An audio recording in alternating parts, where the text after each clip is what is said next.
오늘의 말씀은 창세기 46장 2절에서 3절 말씀입니다.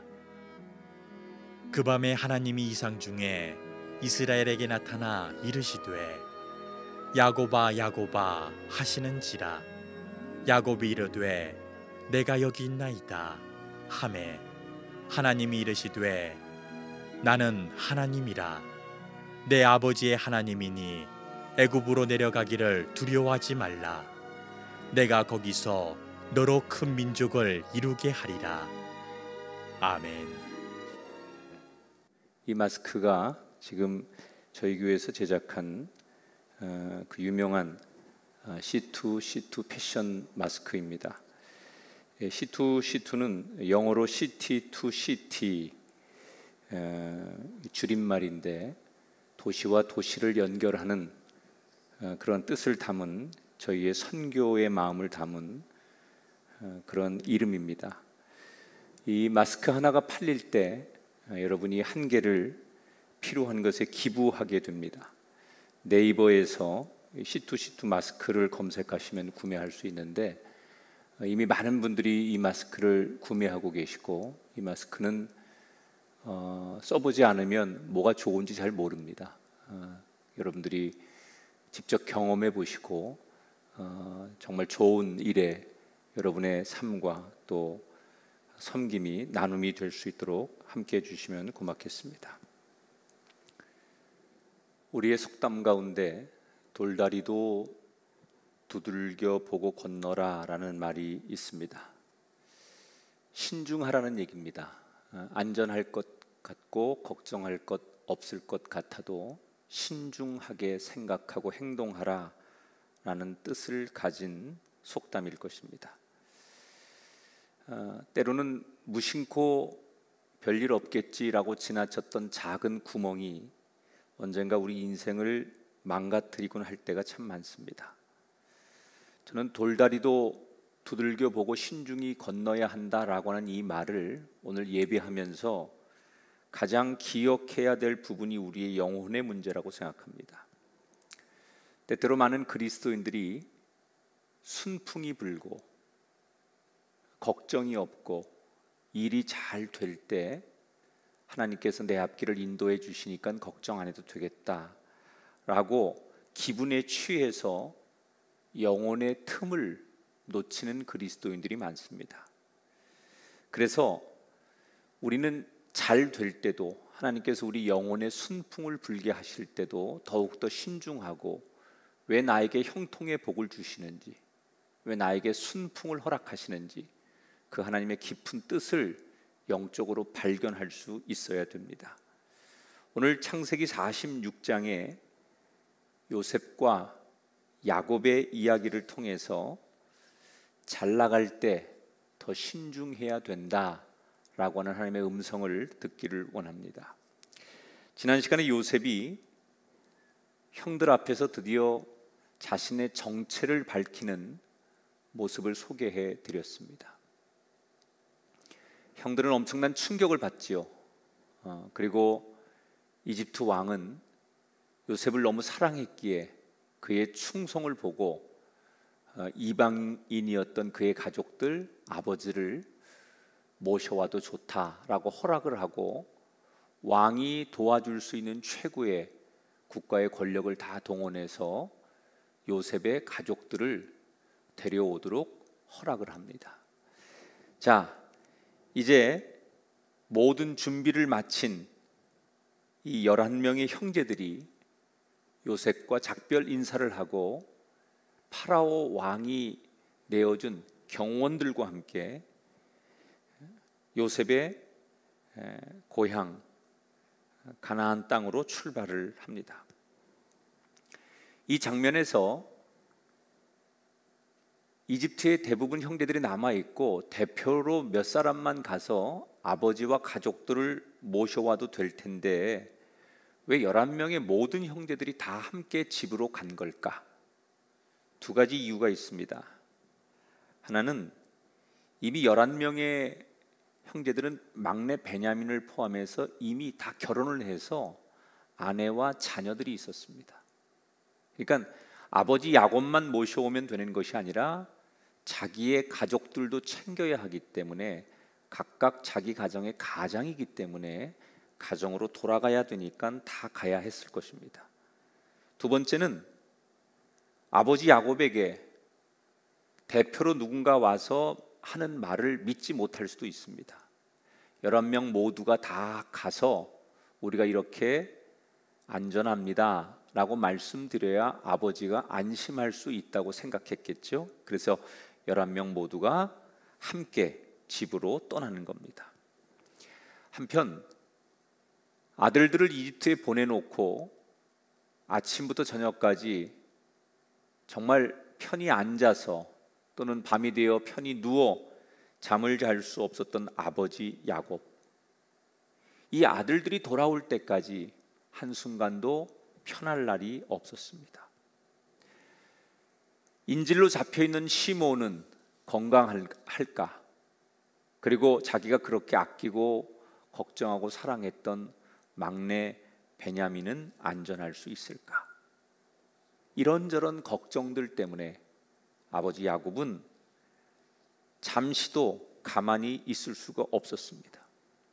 서성이다 불안하면 하나님 앞에 기도하고 그렇게 정말 더디 가는 시간을 지내며 아들들이 돌아오기를 기다리고 있었습니다.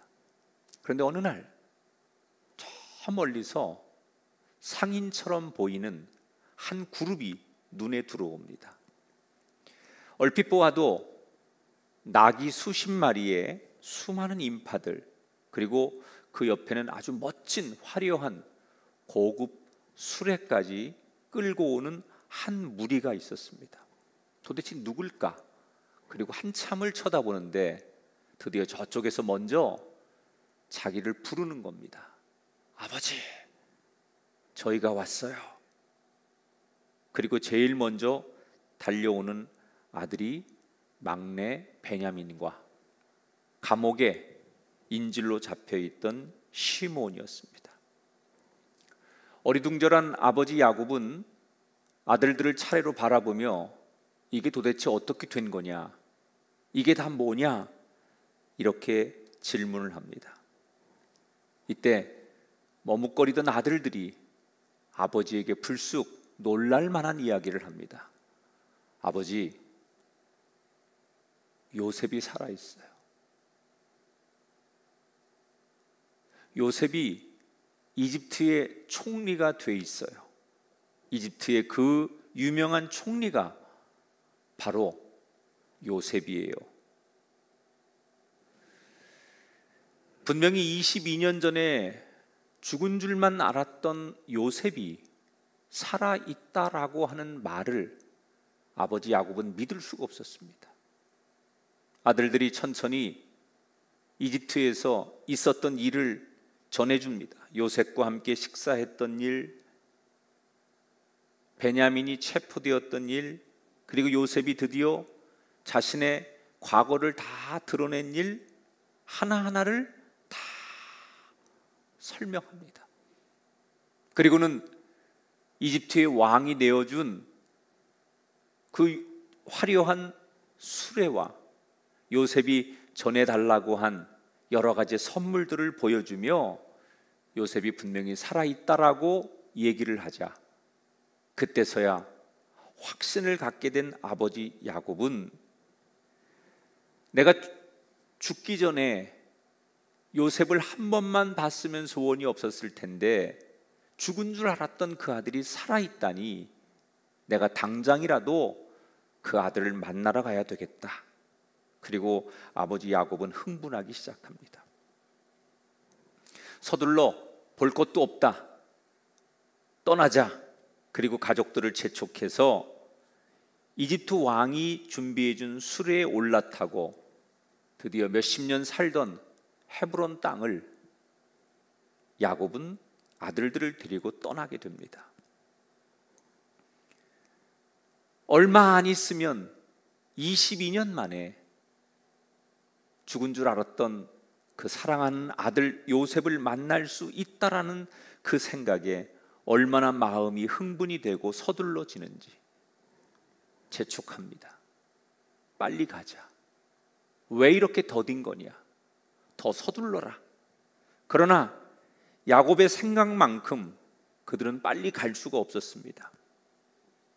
우선은 가족들의 숫자가 많았어요. 남자들 숫자만 해도 성경에 보면 요셉의 아들들까지 70명이고 키우던 가축들도 많았고 거기에 경호원들도 있었고 여자들 이렇게 다 숫자를 헤아리니까 수백 명 정도 되는 긴 행렬입니다.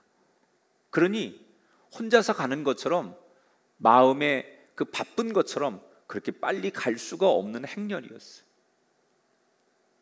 마음은 빨리 이집트에 가서 살아있다고 하는 요셉을 만나고 싶은데 왜 이렇게 마차의 행렬은 더딘 건지, 재촉하고 빨리 가자고 성화를 내던 야곱이 어딘가에 도착을 하더니 갑자기 일행들에게, 아들들에게 멈춰 서라고 부탁을 합니다. 한시라도 빨리 가고 싶어 했던 야곱이 왜 어느 장소에 도착을 하자 갑자기 멈추라고 요청을 했을까?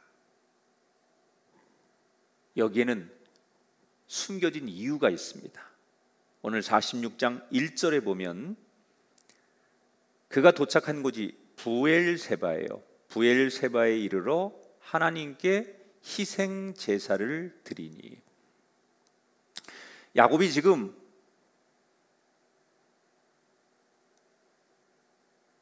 이집트로 쭉 가죠. 헤브론을 떠나서 요셉을 만나러 이집트로 가는데 헤브론을 떠나 얼마 가지 않은, 정확히 말하면 이 브엘세바는 가나안과 이집트의 경계선쯤 되는 곳이에요. 이 브엘세바에 딱 도착을 하더니 갑자기 멈춰서서 그곳에서 뭘 해요? 하나님 앞에 희생 제사, 예배를 드렸다는 거예요. 여러분, 이 브엘세바는 어떤 곳입니까? 자기 아버지 이삭이 그리고 할아버지 아브라함이 하나님 앞에 제단을 쌓고 살았던 곳이에요. 이제 이 브엘세바를 건너가면 이집트 땅이에요. 그런데 이 브엘세바에 딱 도착했을 때 야곱의 마음에 이런 영적인 감동이 드는 거예요. 죽은 줄만 알았던 내 아들 요셉을 만나러 가는 게 너무 중요하고 지금 가야 돼요. 그런데 예전에 하나님께서 자기에게 뭐라고 말씀하셨느냐? 너 이 가나안 땅을 떠나지 말아라. 분명히 하나님께서 나에게 이 가나안 땅을 지키라고 하셨는데 지금 내 아들이 이집트 땅에 살아있고 그 아들을 만나러 가야 되고 만나러 가는 것이 당연한 것인데 내 생각이 맞는 건지, 과거에 말씀하신 하나님의 말씀이 맞는 건지 그는 결정할 수가 없었어요. 당장이라도 아들을 만나야 되는 것이 아버지의 정이고 가족의 사랑이고 자기가 해야 될 일입니다. 이건 어찌 보면 상식적인 일이고 당연한 일입니다. 그러나 하나님께서 자기에게 말씀하신 이 땅을 떠나지 말고 지키라고 한 그 말씀이 생각나자 야곱은 갈등하기 시작하는 거예요. 그래서 이집트 땅에 그 경계선을 넘기 전에 아버지가, 할아버지가 제단을 쌓고 예배를 드렸던 바로 그 거룩한 장소에서 하나님 앞에 예배를 드리는 거예요. 온 가족들 앞에서 아버지가 거룩한 예배를 드리는 거예요. 솔직하게 하나님 앞에 이렇게 기도해요. 하나님, 제 마음은 지금 이집트로 가고 싶습니다.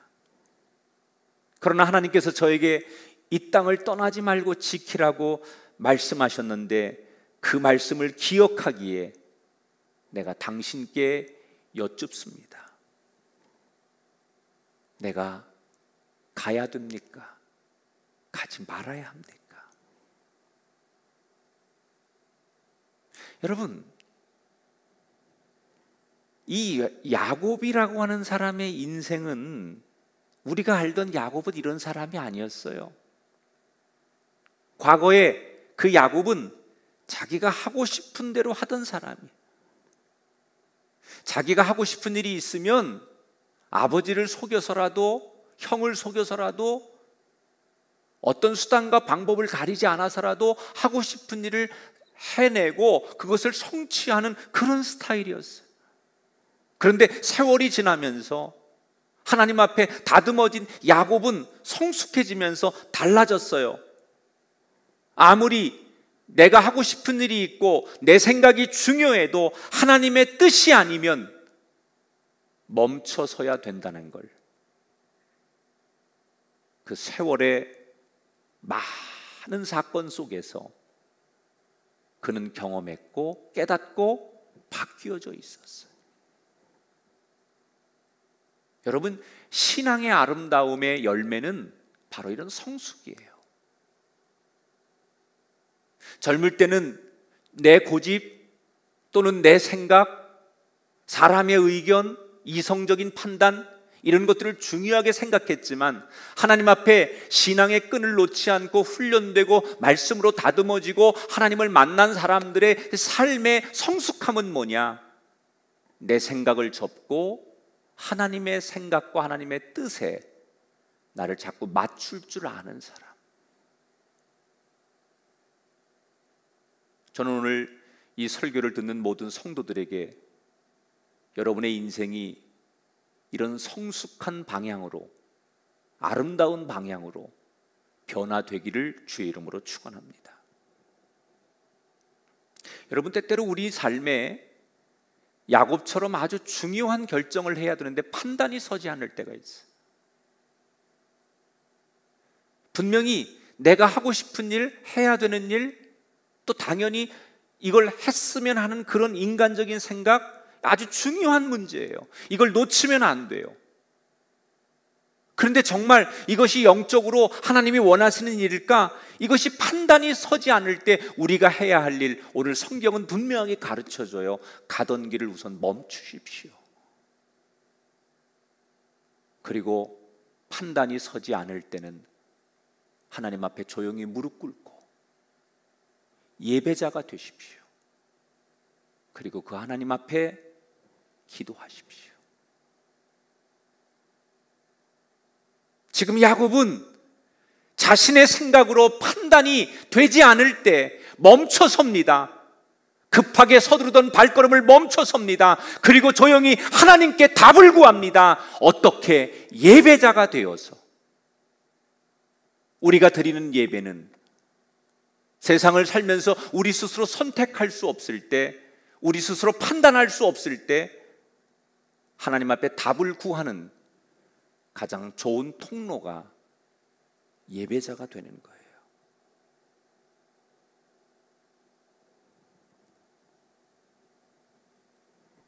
지금 야곱은 인생 최고의 날을 맞이한 거 아닙니까? 걱정하던 아들들이 무사히 다 돌아왔습니다. 그런데 죽은 줄만 알았던 아들 요셉이 이집트에 살아있고, 살아있는 정도가 아니라 최고로 성공한 이집트의 총리가 되어 있다는 거예요. 그 아들이 자기를 보고 싶다고 온 가족들을 지금 초청하는 거예요. 이제 이집트로 떠나면, 그곳으로 이민을 가면 그들의 고생은 끝나고 그 아들 덕에 편안하게 살 수 있고 떵떵거리고 살 수 있습니다. 드디어 인생의 순풍이 불기 시작한 겁니다. 세상 말로 행운이 찾아왔습니다. 세상 말로 행복이 시작된 거예요. 그런데 이때 야곱이 뭘 합니까? 제일 잘 나갈 때, 제일 형통할 때, 아무 문제 없을 때, 그냥 가면 되는 그 순간에 가던 길을 멈추고 하나님 앞에 뜻을 물어요. 인간의 눈으로는 분명히 이 길이 순풍이고 행복의 길이고 형통의 길일지라도 하나님 뜻이 아니라면 이게 아무리 순풍일지라도 가지 않겠습니다. 얼마나 대단한 기도예요.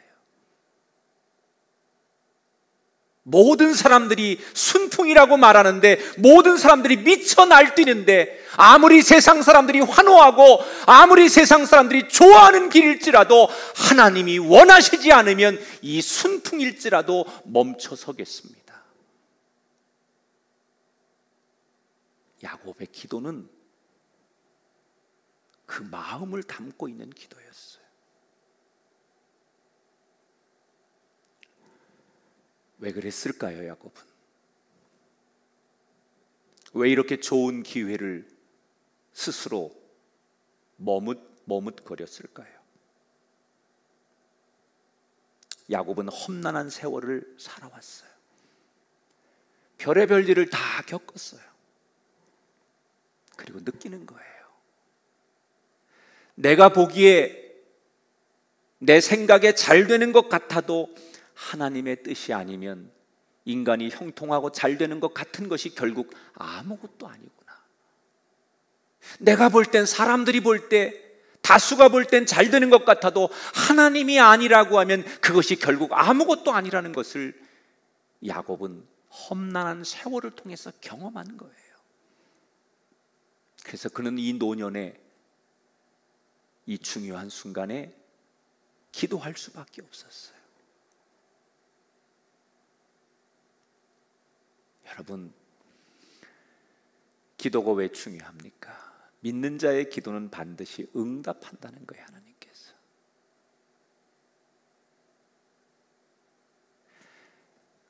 하나님께서 이런 기도까지 응답하실까? 하나님은 내 기도에 응답하시지 않을 거야 라고 내가 판단하고 기도 안 하는 내가 문제지, 반드시 기도하면 응답하십니다. 지금 자신이 판단할 수 없는 문제를 가지고 멈춰서서 하나님 앞에 희생의 제사를 통해서 기도했던 야곱에게 하나님 그날 밤에 꿈에 나타나셔서 응답하십니다. 2절 3절을 함께 읽겠습니다. 그 밤에 하나님이 이상 중에 이스라엘에게 나타나 이르시되 야곱아 야곱아 애굽으로 내려가기를 두려워하지 말라. 내가 거기서 너로 큰 민족을 이루게 하리라. 예배를 드리는 그때 바로 응답하지 않아요. 1대1로 만날 수 있는 밤중에 꿈을 통해서, 구약의 가장 하나님이 보편적으로 계시하고 응답하는 꿈을 통해서 야곱에게 나타나십니다. 여러분, 한밤중일지라도, 나는 한밤중이고 나의 인생은 모두가 잠들어 있는, 멈춰 있는 시간일지라도 하나님은 내게 찾아오시고 다가오시는 분이에요. 여러분의 인생이, 여러분의 가정이 지금 한밤중이고 모든 것이 멈춰서서 꼼짝할 수 없는 그 환경일지라도 하나님은 오늘도 울부짖고 부르짖고 하나님 아버지 이름을 부르는 당신의 삶에 하나님은 오늘도 찾아오시는 분이라는 거예요. 그리고 변함없이 그의 이름을 2번 불러주세요. 한 번도 아닌 2번이나. 성경에 하나님께서 사람들의 이름을 부르실 때, 또는 예수님이 사람의 이름을 부를 때 2번 연속 부를 때가 있어요. 거의 같은 맥락이거든요. 확신을 주고 너무나 사랑하는 사람에게 하나님께서 부르실 때 나타나는 공통적인 그 호칭, 이름을 2번 부른다는 거예요. 야곱아, 야곱아.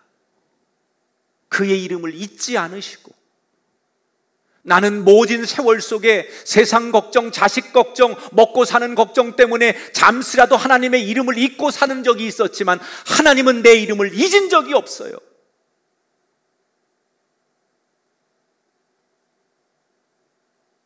잠들어 있는 그 밤에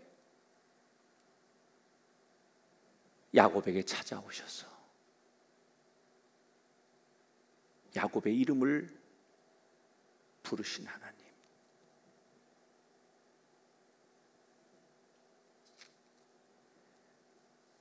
내 이름 아시죠? 내 모든 생각도. 내 이름 아시죠? 얼마나 감격스러운 장면이에요. 내 이름을 아시는 하나님. 몇 년이 지나면, 세월이 흐르면 사람들은 내 이름을 잊어버립니다. 그렇게 유명했던 연예인들도, 한때 대단했던 정치인들도, 화려했던 인생을 사는 사람들도 대중 속에 감추어지고 몇 달만, 몇 년만 보이지 않으면 사람들은 그들의 이름을 잊어버립니다. 그러나 하나님은 나의 이름을 잊지 않으세요. 내 이름을 부르시는 하나님. 오늘 당신의 이름을 간절히 부르시는 아버지의 음성이 들려지는 시간이 되기를 축복합니다. 하나님이 뭐라고 말씀하세요? 야곱아, 괜찮다. 이집트로 가거라. 내가 거기서 너로 하여금 큰 민족을 이루게 해줄 것이다. 격려하십니다. 확신을 주십니다.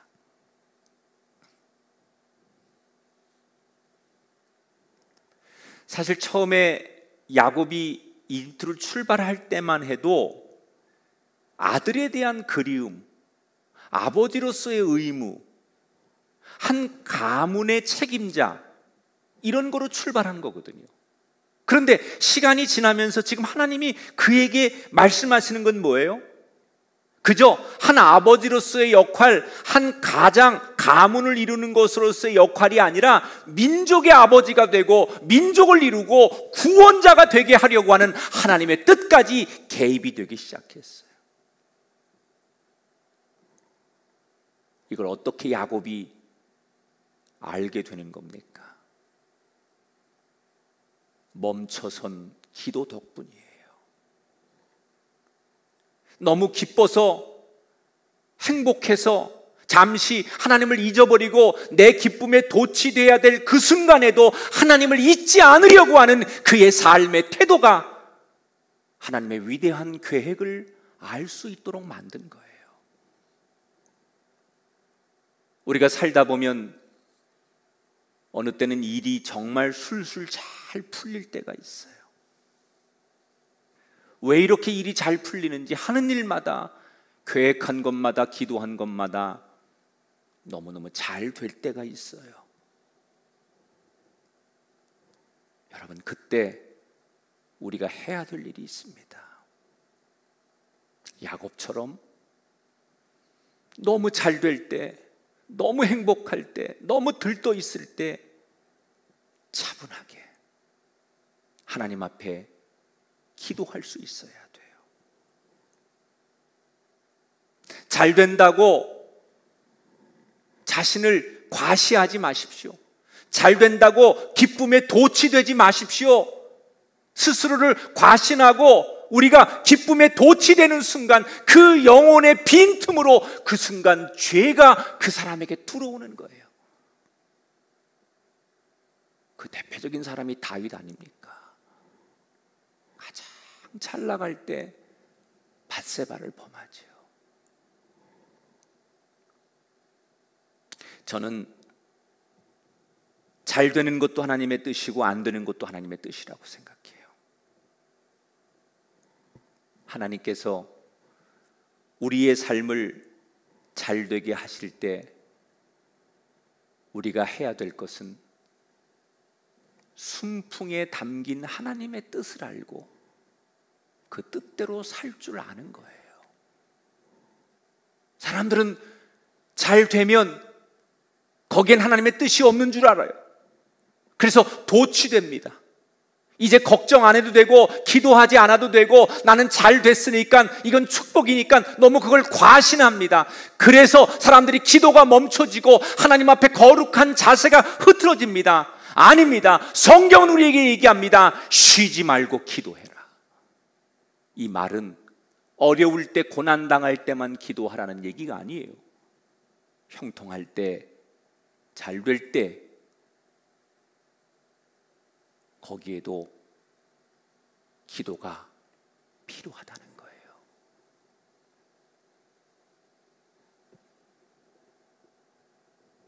잘 될수록,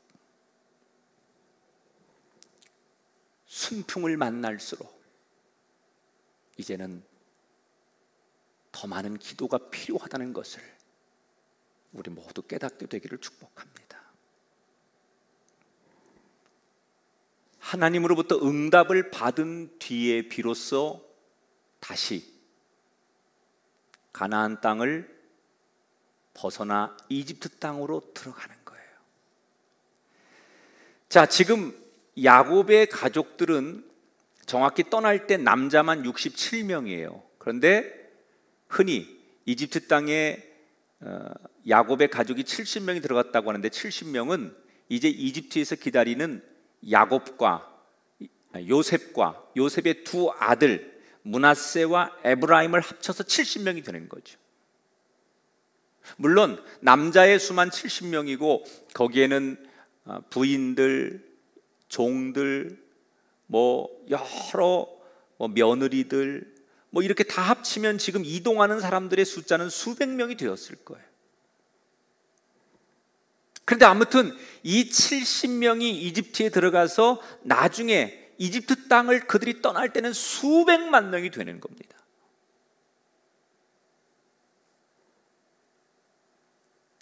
아버지가 요셉을 만나러 간다고 하니까 형제들 중에 선발대로 요셉에게 아버지가 이제 떠날 거다라는 소식을 전하기 위해서 먼저 달려간 형제가 있었어요. 그가 유다입니다. 유다.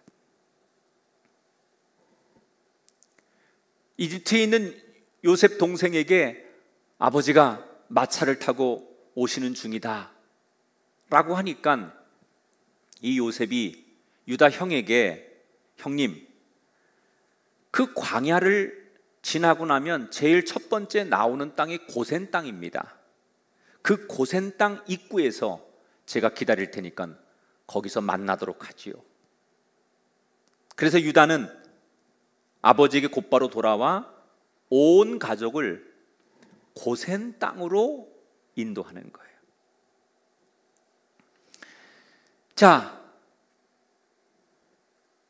드디어 고센 땅에 도착을 했습니다. 거기에 정말 죽은 줄만 알았던 아들 요셉이 아버지를 기다리고 있는 거예요. 22년 만에 만난 두 사람. 요셉은 자기 때문에 늙어버린 아버지에 대한 미안함, 왜 이렇게 내가 알던 아버지의 모습은 사라지고 늙은 할아버지가 되어 내 앞에 나타났는지 너무나 서러운 거예요. 아버지 야곱은 아들에 대한 반가움, 죽은 줄만 알았던 아들이 살아있다는 자체만으로도 말문이 막혀 한없이 눈물만 흘리고, 아버지와 아들은 한참을 부둥켜 안고 울음소리로 그간의 그리움과 안부를 묻고 또 묻습니다.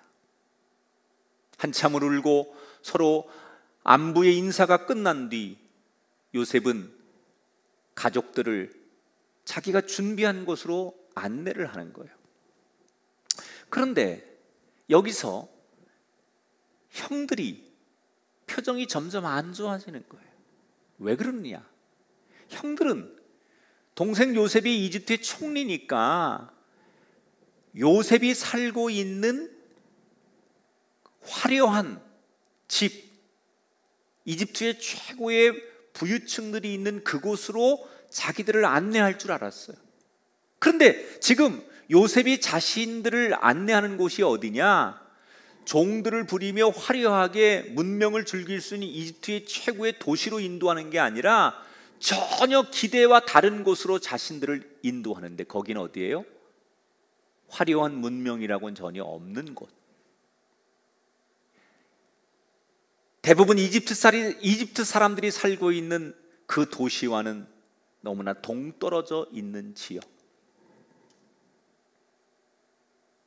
광야를 건너자마자 나타나는 첫 번째 땅, 고센 땅으로 자신들을 안내하는 거예요.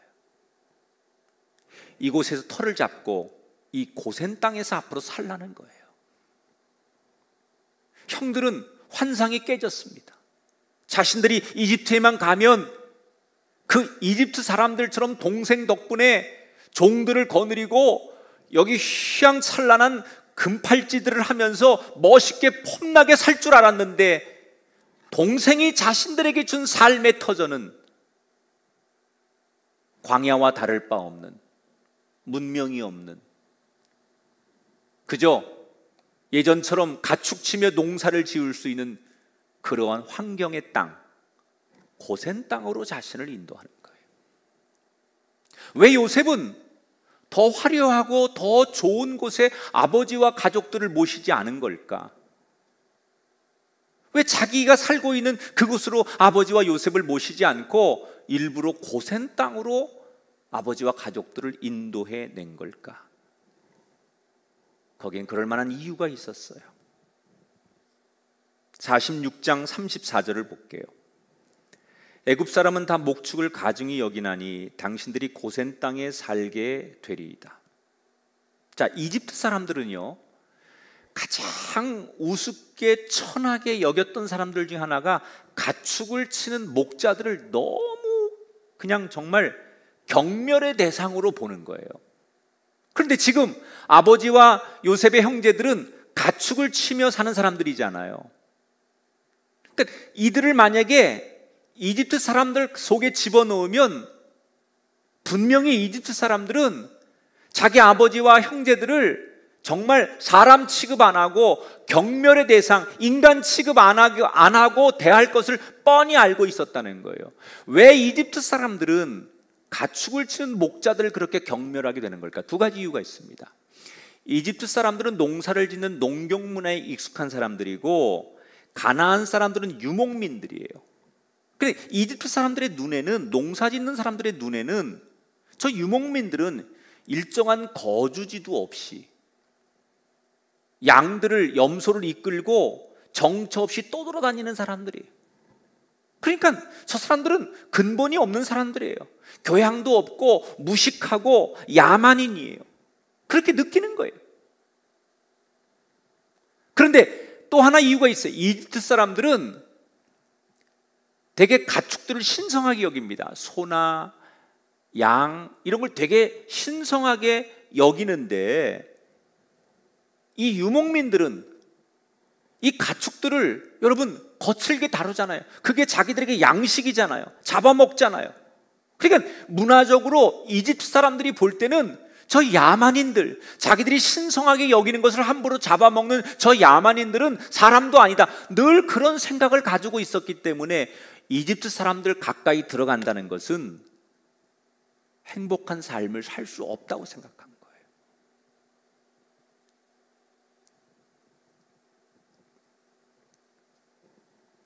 요셉도 아버지와 형제들을 더 좋은 환경에서 살게 하고 싶었겠죠. 그런데 여러분, 이 선택이 얼마나 귀한 선택인지 몰라요.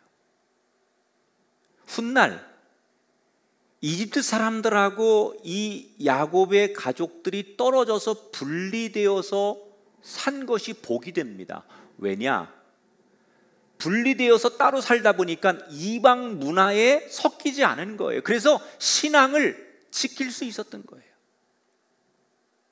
그러니까 요셉이 선택한 이 고센 땅은 요셉과 야곱의 가문에게 신앙을 지킬 수 있는 선, 울타리가 된 거예요. 이걸 의도한 건 아니겠지만 고센이라고 하는 신앙의 선이 그어진 덕분에 야곱의 가정은 어쩔 수 없이 신앙을 지킬 수 있게 된 거예요. 그게 나중에 하나님의 약속대로 큰 민족을 이루고 번성하게 되는 계기가 되는 거예요. 그런 점에서 당장은 불편한 고센 땅, 문명과 문화가 없어서 아쉬운 그 땅이 결국 신앙의 선이 되어서 그들에게 축복의 선이 되었다는 거예요. 여기서 우리는 일이 정말 술술 잘 풀리고 잘 될 때 기억해야 될 또 하나를 보게 되는데, 모든 것이 잘 될수록 신앙의 선을 지키라는 거예요. 형통할수록, 잘 될수록, 성공할수록 더욱더 신앙의 선을 명확하게 지키라는 거예요. 신앙의 선을 지킨다는 건 뭘 말하는 거냐? 많은 것을 내려놓더라도 세상과 타협하지 않고 하나님을 만나야 되는 시간만큼은 우선으로 하나님을 만나는 거예요. 이걸 잘한 사람이 다니엘과 세 친구예요. 여러분, 그들은 왕이 만든 금신상에 절하지 않습니다. 한 번도 절하지 않아요. 죽을 수 있다는 걸 알면서도 그들은 정해진 시간마다 하나님이 있는 곳 예루살렘을 향하여, 성전이 있는 곳을 향하여 기도합니다. 어떻게 됩니까? 처음에는 모든 걸 다 빼앗기지만 하나님께서 결국 더 큰 복을 주세요. 만약에 그들이 잘 될 수 있는 세상적인 길, 형통할 수 있는 그 길을 선택하고 신앙의 선을 지키지 않고 신앙의 룰을 지키지 않았다면 성공하는 것 같았다가 망하는 사람이 됐을 텐데, 잘 될 때, 형통할 때 무슨 일이 있어도 무너지지 않는 신앙의 선을 지켰기 때문에 형통할 수 있었다는 거예요. 우리가 모든 것이 허락되고 다 잘 돼도 다 해도 된다는 뜻은 아니에요. 모든 것이 허락될수록 신앙의 선을 긋고 그 선을 지키며 살아야 돼요. 지금 야곱의 가문이 자신들에게 주어진 그 신앙의 선이 결국 그들을 번성케 하는 울타리가 된 것처럼 우리 인생에 긋는 신앙의 선이 나를 번성하게 하고 우리 가정과 내 자녀를 지키는 울타리가 되는 거예요. 사람들은 잘 되면 신앙의 선을 무너뜨려요. 그렇게 순수했던, 그렇게 열정적이던, 그렇게 헌신적이던 그 신앙의 선이 잘 된다는 이유 하나 때문에, 바빠졌다는 이유 하나 때문에, 세상에서 할 일이 많아졌다는 이유 하나 때문에 하나님 앞에 지켜야 될 신앙의 선이 무너지면 하나님이 당신에게 순풍을 주신 이유를 당신은 착각하고 있는 거예요.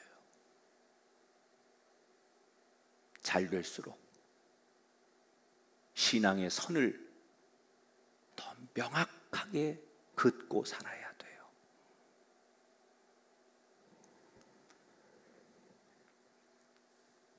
돌다리도 두들겨 건너야 하듯이 믿음의 사람은 잘 될수록 신중해야 돼요. 순풍을 만났다고 생각할 때, 그때 하나님의 뜻이 있음을 발견하시고 두 가지를 잘 하세요. 기회라고 생각하면 그때는 기도하십시오. 하나님께서 가도 좋다고 해야 그게 축복의 길이 되는 겁니다. 잘 풀릴수록 신앙의 선을 긋고 그 안에서 나를 절제하십시오. 그 신앙의 선이 내 인생을 더 복되게 하는 울타리가 될 겁니다. 지금은 어렵지만 언젠가 어려움이 끝나고 부흥의 때가 반드시 올 것입니다. 그래서 우리는 잘 될 때 더 신중해야 돼요. 형통할 때, 일이 잘 풀릴 때, 그때 더 영적으로 신중해서 하나님의 풍성한 진짜 복을 누릴 수 있는 야곱의 가문, 요셉의 인생이 여러분의 것이 되기를 주의 이름으로 축원합니다. 가슴에 얹고 눈 감고 기도하겠습니다. 하나님, 고난을 만나는 사람도 힘들지만